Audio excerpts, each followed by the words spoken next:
Hey everyone, in today's video we're going to be doing 5 more common snake myths. Number 1, snakes only grow to fit the size of their enclosure. This is entirely untrue. Different species of snakes will grow to reach different maximum sizes throughout their life, although snakes technically never stop growing. Their growth rate might slow down a lot, but unlike mammals, they don't reach a maximum size and then stay that size. This is why there's crocodiles and stuff that are really old and they're absolutely massive, is because they're always growing a little bit every single year.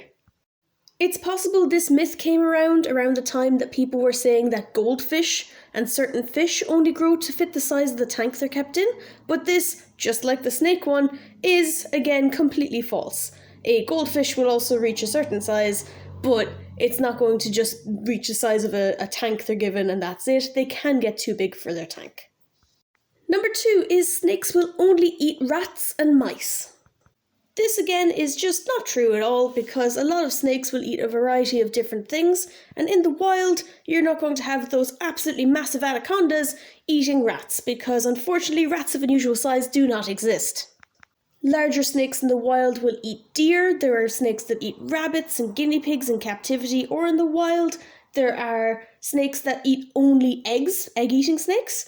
There are garter snakes which eat worms and small insects along with fish. There's a lot of different snakes that will eat different things, and if you want a pet snake but you're very iffy about rodents, there's probably a snake you can find that will eat something that you would be a bit more keen on being around if you're not into the whole rodent side of things.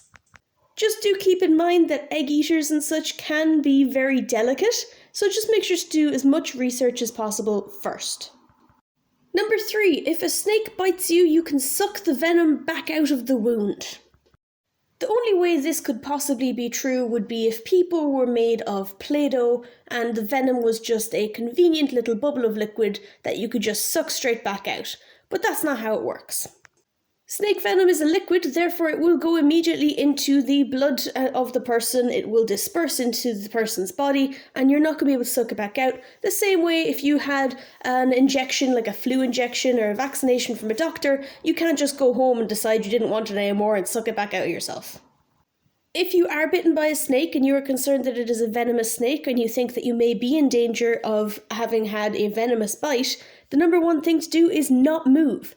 Call an ambulance, get someone else to make sure that you're out of range of whatever snake it was, and just do not move. The faster you move, the more your heart beats, the more this venom gets circulated around your body. So just don't move and keep the bite above your heart so the blood moves even slower and hopefully it spreads even less. Number 4, snakes have no bones.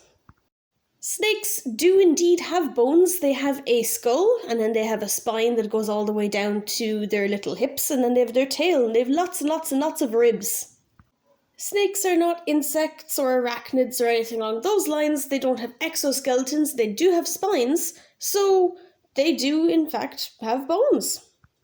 If you've never seen one before, I would suggest Googling what a snake skeleton looks like, because they're just so interesting. Their ribs are so delicate and tiny that I have never seen one that's fully intact in person, only mostly intact. But I have seen several of them, the spines that are intact, just never with all the ribs. They're really interesting. Number 5, snakes are attracted to milk.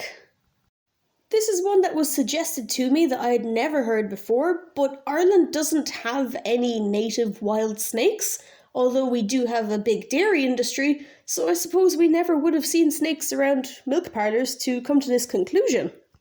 However, it is a thing online a lot that apparently a lot of places they'll see snakes around milk parlours where there are cows and where milk is being gathered, and they'll assume that the milk is what is attracting the snakes. It probably doesn't help the fact that there is a snake called a milk snake, so this would just further these thoughts, but this is not true in the long run. More realistically, and what we do have here in Ireland are rats and mice that the cow's food will attract. So cows, they do have like hay and silage and such, but also they'll have meal, and meal is something that rats and mice very much enjoy. So snakes will follow where there are rats and mice will follow where there's meal, and the cows have meal. So The snakes are not going to sneak up and try and milk a cow, but they will hang around to see the mice and rats that are cleaning up after the cow has spilt some of their dinner. So that's it for this video. I decided to make this one. This is the second one in this lot because of the fact that I asked for suggestions of myths and common misconceptions about snakes, and I got so many suggestions, so I'll probably end up doing a third one as well, maybe more. I just think they're fun. I think it's interesting to see what the different beliefs are around the world, and to see why someone who isn't too into snakes might think these things about them. So that's it for this video. If you've got any suggestions for common myths or misconceptions about snakes that you know of in your area, please leave them in the comments below. And if you've any questions, leave them in the comments below and I will do my absolute best to help. So once again, thank you very much for watching.